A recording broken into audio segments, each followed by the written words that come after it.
Ladies and gentlemen, and cars going by. Welcome to a new series. This is Titanic. This is my dojo. Now, you've always seen, the average YouTuber's creative world, correct? Random bits and pieces thrown everywhere, builds all over the place, mismatched and everything. Well, not this one. This one is my heart, my soul, and this is the place that I call home. Not just this building, but the entire world in general.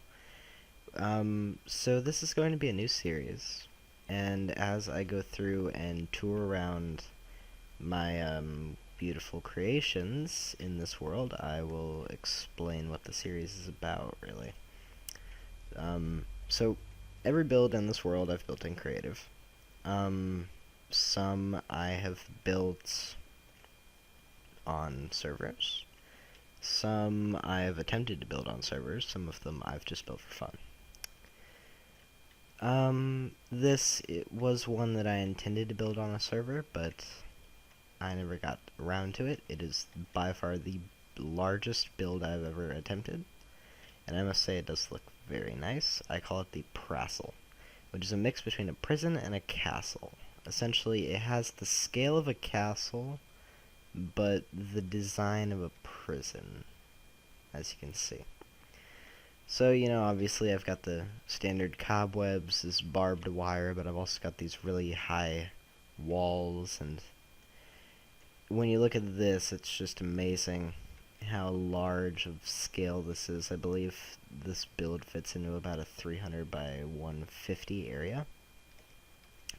150 wide and 350 long. But you have, the big centerpiece right here, and this was just something I did. I don't really think it's that good anymore. I have these towers that have beacons in the middle, and essentially this is going to be a base for me, and what would happen is, the beacons would be at the bottom of, these really big, drop shafts, and I would have, slime blocks at the bottom that would break my fall, and then, it would lead into, my underground base. We have, this little rise here, and we have, this nice open kind of room, and then we have this walkway up here with the iron bar supports. Got another tower over here, which again would have the same design. I originally planned on having 4 towers like this, that would be blue, red, green, and yellow.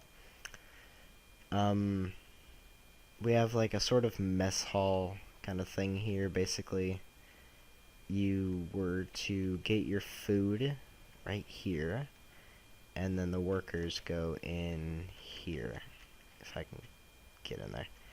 And it had kind of this interesting cook, type of area. You got all the cauldrons over here. You got, I don't even know what the heck. I never really finished this. And then you have the wonderful lighting in the ceiling. Oh my gosh. I built this many months ago. You have this wall that goes all the way around. You have this little grate thing so the prisoners, or whoever you had here, could look through to the other side and ponder life. Over here I built this, what was originally going to be where everybody slept. And so you had this kind of little lobby area, and then prisoners would climb the stairs, and these would be their cells, and you'd climb the stairs again. But I made this a gigantic open room, a little bit of a glass dome kind of thing, nice balcony to view over the entire prison. And then you have this connecting gigantic wall that leads to this glass this glass floor that you can look down upon the other part of that. And originally I was gonna have that wall back there be kind of like this one, and the tower would have the same thing. But I never got around to it. Although, of course, that's another thing with this series. Essentially, whatever all the building will be done off camera, but I will show off the finished products when I have finished building or finished doing any part of building on something. So I've got this little hut right here that I just decided to make. Short, sweet, to the point. I really like the style between the stone brick and the light blue. It definitely works, and the iron bars and the random glass in the ceiling was kind of interesting. And I built this lovely little archway design over here that I've always been meaning to use in a build, but I never have gotten around to it. But I mean, this is a pretty cool archway. So yeah, that's about it for the Prassel. So essentially the series, it's not going to be a long series, but it's going to be, oh, I almost forgot. I topped these with, a random design between cobblestone, quartz, and stone brick stairs.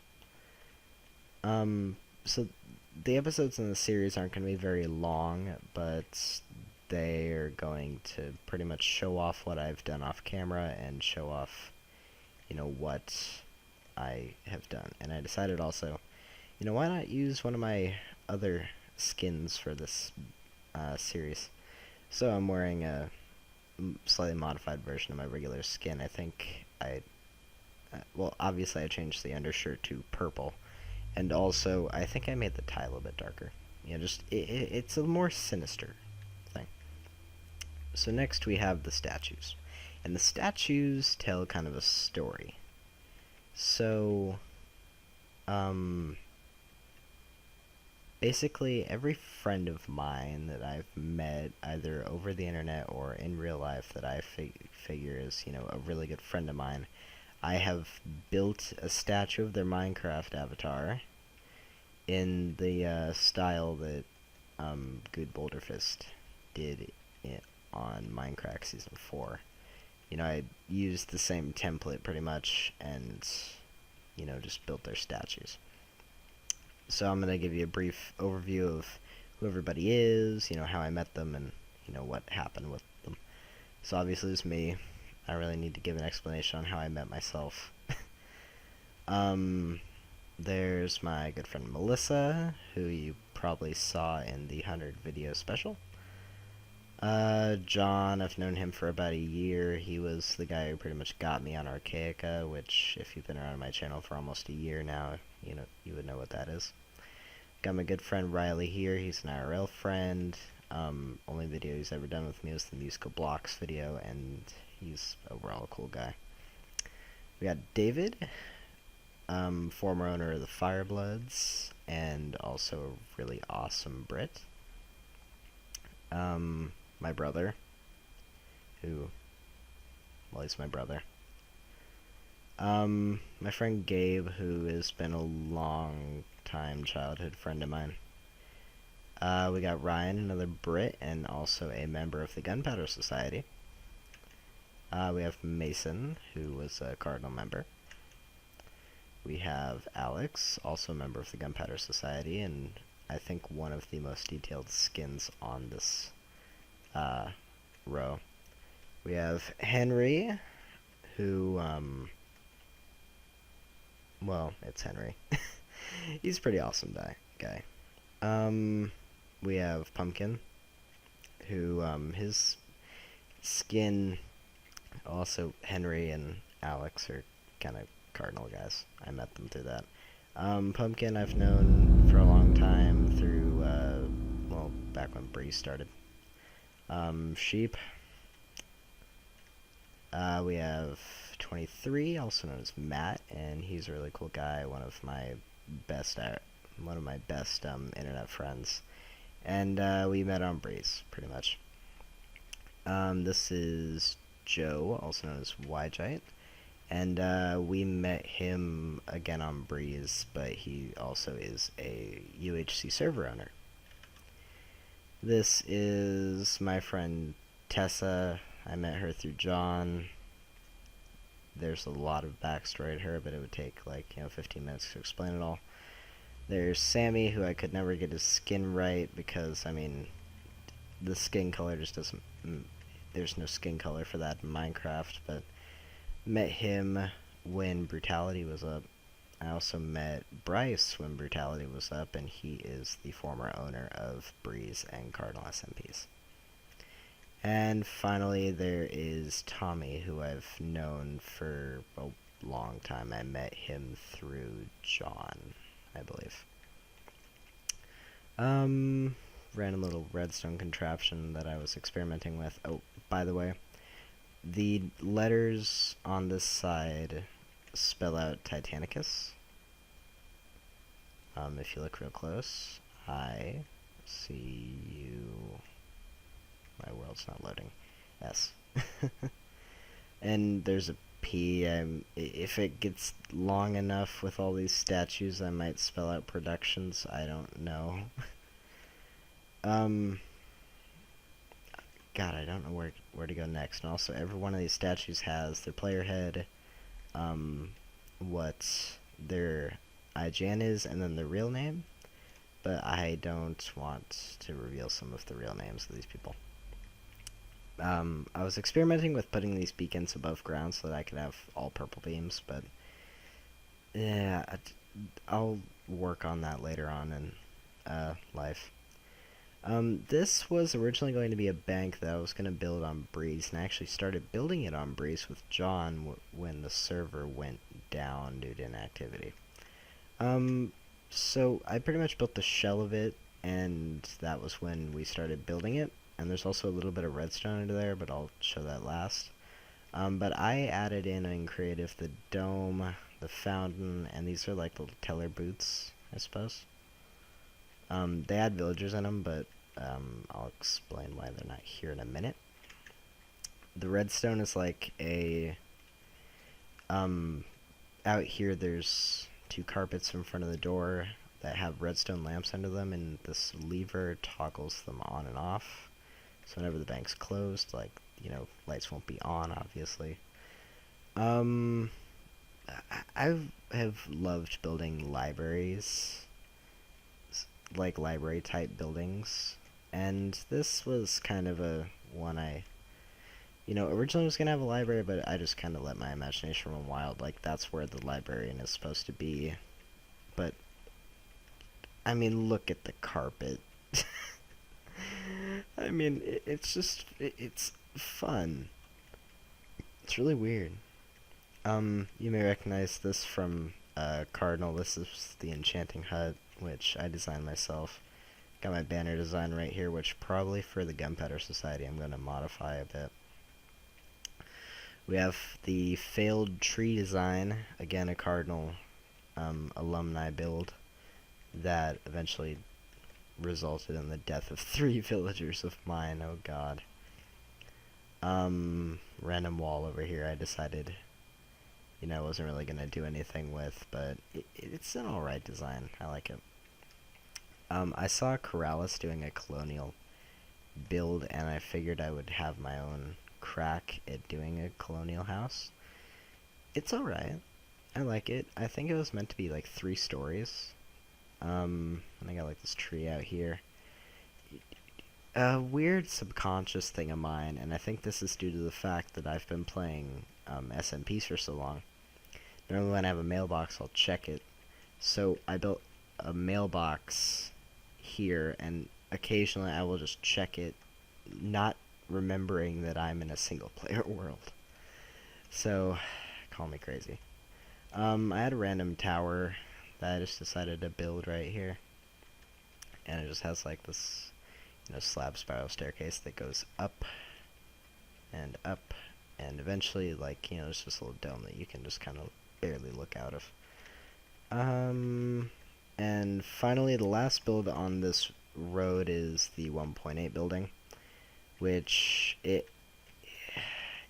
I basically built a gigantic wall around the set from my 1.8 overview build. You know, stone brick for the floor, sea lanterns, you know, spaced out. Got all the sets built, put a roof on the thing, and I put one of these like slime block jump pads in with the note blocks, and then I put the 1.8 thing up here. It looks okay. I didn't really want to put too much detail into it just because it was a really big building. But let's go to the other side of the promenade. This was something I did earlier. I was just thinking, you know, a jar of villagers would make me feel really funny. This is a recent build of mine. Pretty much every build on the street is a newer one. Originally this row was going to be like all pixel art, but I just decided to plunk the house here just because I thought it was cool. So I have a book right here and a compass, and what I was originally going to have was a sign saying what it was, and then the actual item in an item frame down there. Now, the reason I don't have it in the compass, and this is actually really weird, and I think if I do this while I'm recording, I might actually crash, but if you put a compass in an item frame, it'll like lag my game. So you see I get that frame drop, and then if I take it out, you know, smoother, but just lag. I don't understand it. I think my theory is that the compass is trying to point to the original spawn, but I think I've moved it a few times in this place, so it's like having trouble finding it. But anyway, this was originally a house I was planning on building in the nether. So it's got like a lot of nether brick, and it looks really sinister and evil. But I liked the design I had on this, and, you know, the detail and the amount of, like, you know, columns that I put in here is just pretty cool. You know, it really adds, like, sort of like a castle, like, medieval, sinister feel to it. Probably, I haven't done the interior on it yet. I haven't even finished the interior on the colonial house yet. But probably 2 stories, and then one of the rooms is going to have, like, the balcony that leads out here, and it's got a wraparound porch and stuff. This is a house that I'm probably going to be building in a video here pretty soon. It's a whatever. I've always been fascinated with the fact that people never, you know, really build something around the exit portals from the end. So, like, recently I built this one, but there was another one that I had, like, it was designed like the Simon game, where, like, you have the 4 buttons and you have to remember the colors. So basically you just use the jump pad to get up here, and then you can step into the portal to go back to the overworld if you want.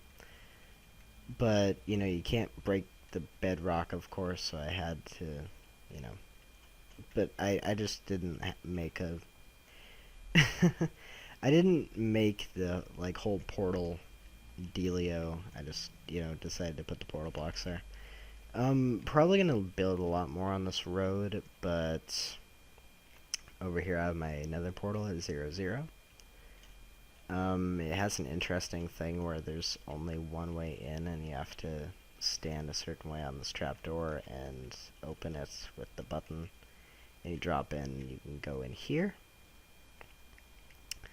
And I actually summoned a water source block just so I could have, like, you know, the obsidian diamond, and it has, you know, it's not much, but I plan on building a lot more in the nether, and maybe even moving that house into the nether once I finish it.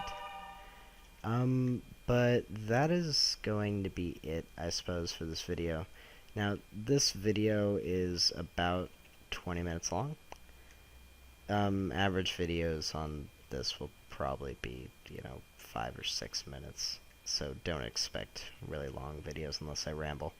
Don't forget to drop a like and subscribe, make sure to follow the series as it progresses and see what I can do without limitations in survival. Thanks for watching. Peace.